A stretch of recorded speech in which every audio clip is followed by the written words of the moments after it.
Hello everypony and welcome back to My Little Pony What Works. As I said last time, we're going to take a look at the second Generation 1 special, Escape from Catrina. Does it fare any better than Rescue at Midnight Castle? Well, let's watch to find out. Now, I'm going to do something different with this review, as it won't follow the traditional STEM formula, story, technicals, entertainment value, and moral. So instead, I'll talk story, which involves its structure and how engaged I was in it, the characters, which is how I thought each of the characters reflected on me, animation and music is still one category, and then a comparison to a G4 episode, which you can probably figure out after I talk about story and characters. With that said, let's start off with story. The story this time is actually divided into two. The first plot centers around Megan's return to Ponyland. However, a pony named Sundance seems to keep wrecking things and is a little clumsy.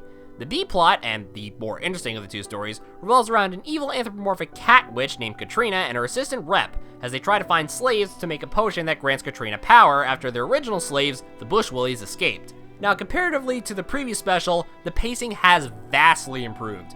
Time is spared to get to know the characters better, and the villain scheme doesn't raise a ton of questions. It leaves some speculation to how the witch potion is made, but I think the viewer will be satisfied knowing or not. To say the least, I was well engaged into the story. Now, the pacing of the episode isn't perfect. The ending of the special is indeed rushed, and the conflict is resolved to, I can change because I'm at the end of my ropes. But it does fit into the character conflict with Catrina well, which I'll talk about in the next section.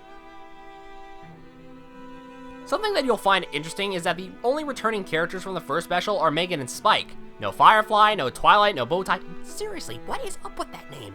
Although two ponies of the previous special are now younger, for some reason. Those being Baby Cotton Candy and Baby Moon Dancer, the latter being more important towards the end of the second act. Instead, we have some new toys to sell, characters to introduce.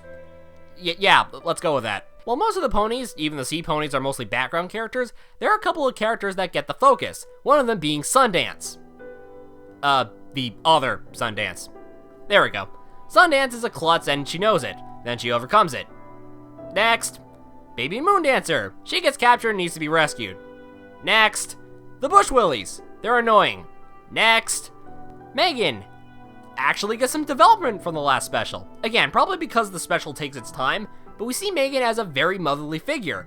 Examples including using reverse psychology with the fillies to get them to go to sleep, or having a heart-to-heart with Sundance about her clumsiness. And now onto her villains. Sort of. Catrina, played by Tammy Grimes, aka Molly Grew from The Last Unicorn, and Rep, played by Paul Williams, aka the guy who wrote Rainbow Connection for the Muppet movie and the Penguin in Batman the Animated Series. In all honesty, I actually like the villain here better than G1 Tyrek. I guess it's a sense of sympathy I have for her and Rep. It's explained that before the witch potion, she used to be nice and playful. Now she's that. Rep wants the old Catrina back before the power. Seem familiar to anyone? Now keep in mind, this is probably the copy I watched, but there is something terribly wrong with the sound design in this special. What ended up happening was the score ended up drowning out the dialogue between characters. You know, when you want to hear the characters say something important, but the music is too overpowering that you can't hear them talk or even sing?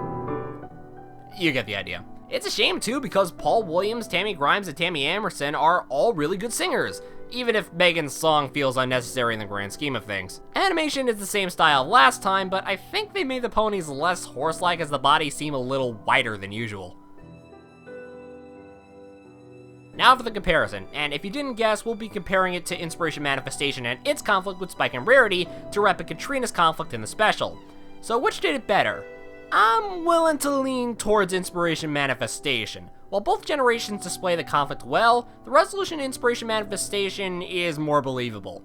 Comparatively, Rarity wasn't quite far gone in the terms of the addiction. Her true self was still present, even if she didn't remember the experience.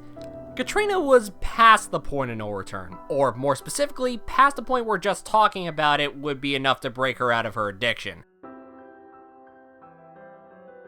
So, what did I think of Escape from Catrina as a whole?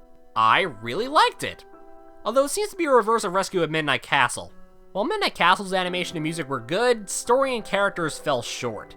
Escape from Catrina had distracting visuals and overbearing music, but the story and characters were well developed. I find it kind of weird like that. As a result, I actually recommend it, no curiosity required. As soon as it comes out on DVD September 30th along with Rescue at Midnight Castle. Next time will be another patron request, and after that, probably a crossover involving someone in the community. If you like what you saw, support me on Patreon to make the viewing experience better. Until then, I'm the voice of reason, and I'll see you next time.